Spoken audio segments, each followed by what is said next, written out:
Livro Os Mensageiros, por Francisco Cândido Xavier, pelo Espírito André Luiz. 27. O caluniador. Enquanto o administrador se entregava a conversações educativas com os numerosos subordinados, Aniceto chamou-nos à pequena construção isolada e falou: Vejamos outro ensinamento. Avançamos na direção de algumas câmaras separadas. Nosso instrutor abriu uma porta e vimos um louco, que parecia fundamente irritado. Fixou em nós o olhar inexpressivo e gritou estontericamente.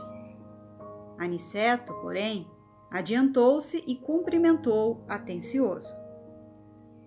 Como vai, Paulo?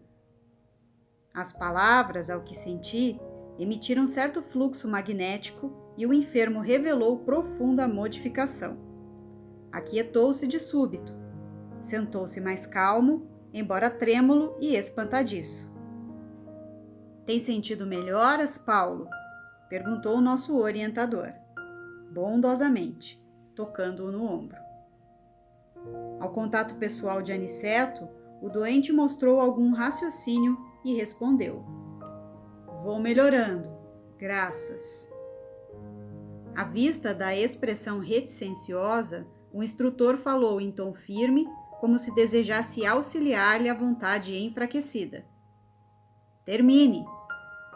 O doente fez enorme esforço e concluiu: Graças a Deus. Anotando-lhe o sofrimento e a indecisão, lembrei dos enfermos das câmaras, aos quais prestava Narcisa ampla colaboração afetuosa. Percebendo-me as íntimas considerações, disse o mentor esclarecido: Vêem a diferença entre os que dormem, os que estão loucos e os que sofrem? Em nosso lar, não temos dos primeiros, e os que se encontram desequilibrados nos serviços da regeneração sentem, na maioria, angústias cruéis. É necessário reconheçamos que os que gemem e sofrem, em qualquer parte, estão melhorando. Toda lágrima sincera é bendito sintoma de renovação. Os escarnecedores, os ironistas e os perturbados que não registram a dor são mais dignos de piedade por permanecerem embotados em estranha rigidez de entendimento. E, designando o enfermo sob nossos olhos, afirmou: Paulo é um doente a caminho de melhora positiva. Ainda não possui a consciência exata da situação, mas já chora, já padece com as recordações do passado triste. Recebi o esclarecimento com atenção.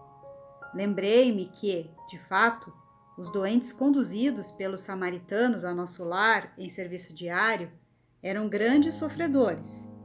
Os que não acusavam padecimentos atrozes revelavam estranho pavor das sombras. A única entidade que ali observara, com absoluta inconsciência da própria miséria, fora a de pobre vampiro que não encontrara guarida nas câmaras de retificação. Nosso instrutor, sem qualquer preocupação de transformar o doente em cobaia, recomendou afetuoso: Concentrem no Paulo a capacidade de visão. Estimulado pela experiência anterior, fixei nele todo o meu potencial de observação. Aos poucos, caracterizou-se a meus olhos a sua tela mental, parecendo formada em compacta sombra noturna. Com surpresa, divisei formas diversas que se movimentavam. Vários vultos de mulher ali surgiam, despertando-me enorme admiração.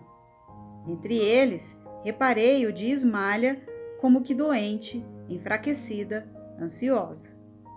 Alguns homens passavam igualmente, mostrando desesperação, e notei nessas imagens o próprio Alfredo a evidenciar cansaço e extrema velhice prematura. Vozes misteriosas se faziam ouvir. Sobre Paulo choviam maldições e blasfêmias. As mulheres pareciam acusá-lo, clamorosamente. Os homens davam ideia de perseguidores ferozes, ocultos no mundo interior daquele enfermo estranho.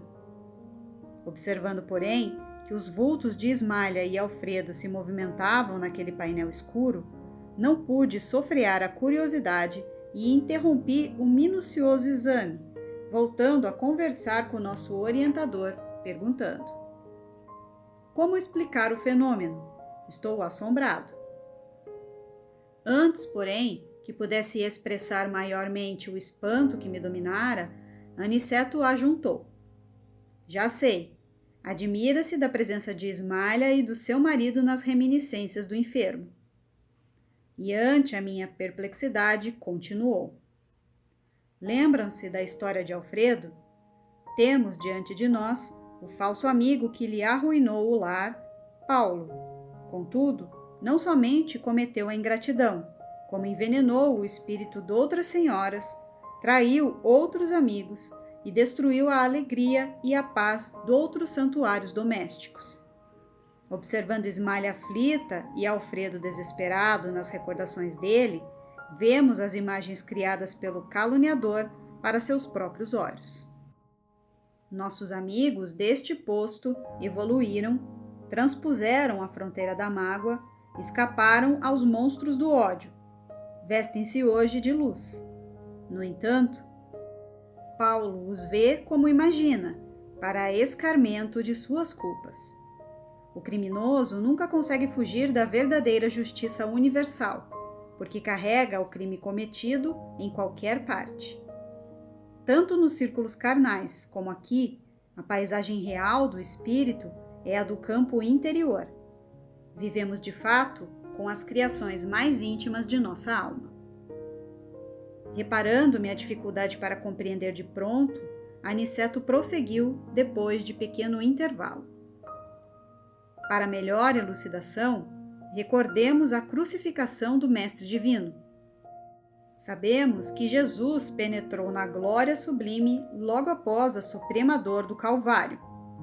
Entretanto, estamos ainda a vê-lo frequentemente pendurado na cruz, martirizado pelos nossos erros, flagelado pelos nossos açoites, porque a visão interior a isso nos compele. A condenação do Mestre foi um crime coletivo e esse crime estará conosco até o dia em que nos vestirmos na divina luz da redenção. O esclarecimento não poderia ser mais lúcido. Sentia-me diante de nobre revelação. O dever possui as bênçãos da confiança, mas a dívida tem os fantasmas da cobrança, tornou o generoso mentor com grave acento. Readquirindo a serenidade, interroguei: mas Paulo veio ter casualmente a este posto? Não, respondeu Aniceto atencioso. Foi trazido pelo próprio Alfredo, que se sentiu necessitado de disciplinar o coração. Nosso amigo, que hoje dirige esta casa de amor, desprendeu-se do mundo sob intensa vibração de ódio e desesperação. Sofreu muitíssimo nos primeiros tempos, embora nunca fosse abandonado pela dedicação da abnegada companheira. Alfredo, todavia, não pôde ver Ismalha enquanto não se desvencilhou das baixas manifestações do rancor. Socorrido em campo da paz, compreendeu as próprias necessidades.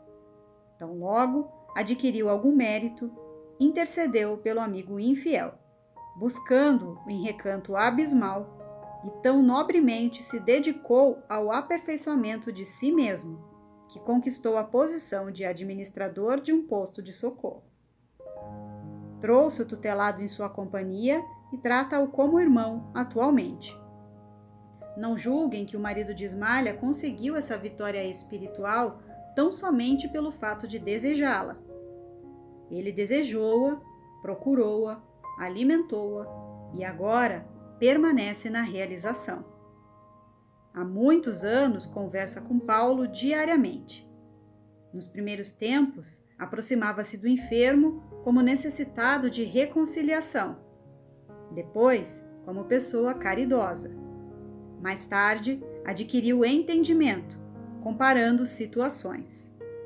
Em seguida, sentiu piedade.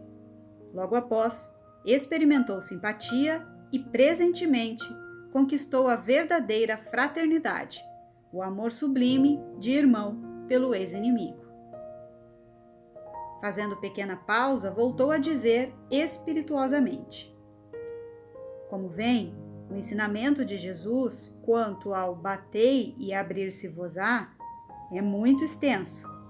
No plano da carne, insistimos à porta das coisas exteriores, procurando facilidades e vantagens.